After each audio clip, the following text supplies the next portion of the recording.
Hello Minecrafters, Arctic Games here coming at you with another Minecraft Bedrock Edition command tutorial. Today's tutorial is going to be on a trash item limiter and counter.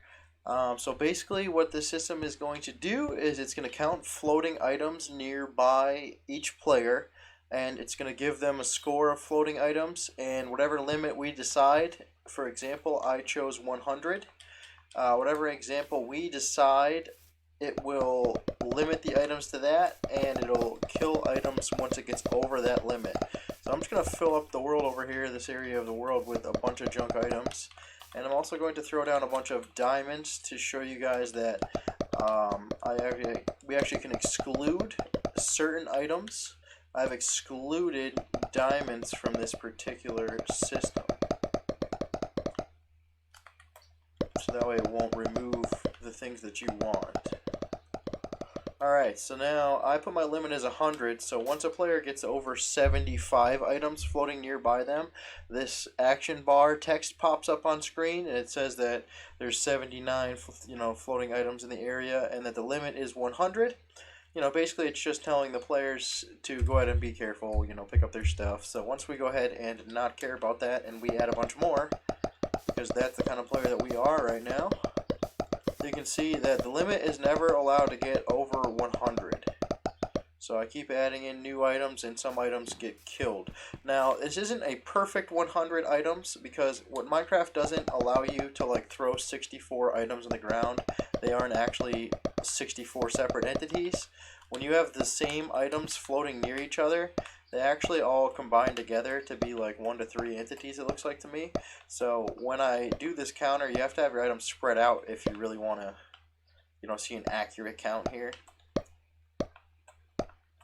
So basically, once you hit your limit, it kills some items, and it keeps you always underneath this limit. If you start to fly away, all these items will deload, and it'll remove them from my count. See, now they're starting to deload, and then as we come back, they start to reload. So it only counts items around you. It does this for multiple players online, and you can optionally do this display, or you can actually ignore the display and just have the actual functions of it. So without further ado, let's go ahead and jump into the actual commands. So the first thing we need to do is create a scoreboard objective. So we're going to go scoreboard objectives, add, and we're going to do floating item dummy. And it says I already have one with that name. You guys should have it say that you added one. So this is repeat unconditional always active, scoreboard player set at anyone, floating item 0. And then this is chain unconditional always active, execute at anyone as entity type equals item within a radius of 120. We're going to run scoreboard players add a player within a radius of 120, floating item 1. And then we're going to go chain unconditional always active. So when my limit gets hit and we have more than 100 items, I run a kill command on it. You guys can do whatever you'd like to. I know a couple of different realms have asked about doing a teleport command. So if you wanted to exchange this kill command for a teleport command, you could do that and just choose a set of coordinates for all the items to land on top of a hopper or something. Whatever you'd like to do. We're going to execute at anyone scores equals floating item equals 100 ... So anyone with a score of 100 or higher, we're going to run a kill command at entity type equals item with a radius minimum of 5, count equals 1, name equals, and then we're going to exclude things. So this here, whatever names you list off here with exclamation points will not be killed. So I did diamonds and gold ingots, for example. So if I had a bunch of diamonds and gold ingots floating around with all this dirt and stuff like that, this command would choose to kill the dirt and not the diamonds. So you could make a wicked long list of every item that you don't want to have killed. If you want to do all the ores or weapons and stuff like that, you can list them all off there. The way that you do that is how the item is held in hand. So this would be a block of diamond if you wanted to exclude blocks of diamond.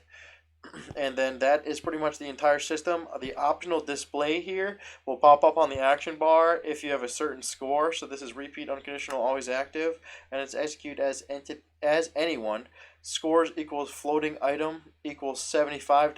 So whatever you'd like to do, I did a 25 item range where they're getting a warning, and then runs a title raw itself on the action bar, and then you got a raw text here. I just wrote, floating items in the area, and then I selected, the person that I'm executing at self, and then I did a score objective floating item, and then I wrote another text, that what the warning is. I did warning floating item limit per area is 100. So you can do whatever message you'd like. You can do whatever limit number you'd like. I did 100 just to kind of make it easy for the video to, show us the difference in items without having me throw down a whole ton.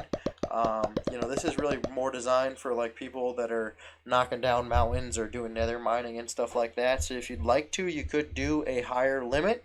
It's totally up to you. This limit is based on the radius around the player. It's not a worldwide limit.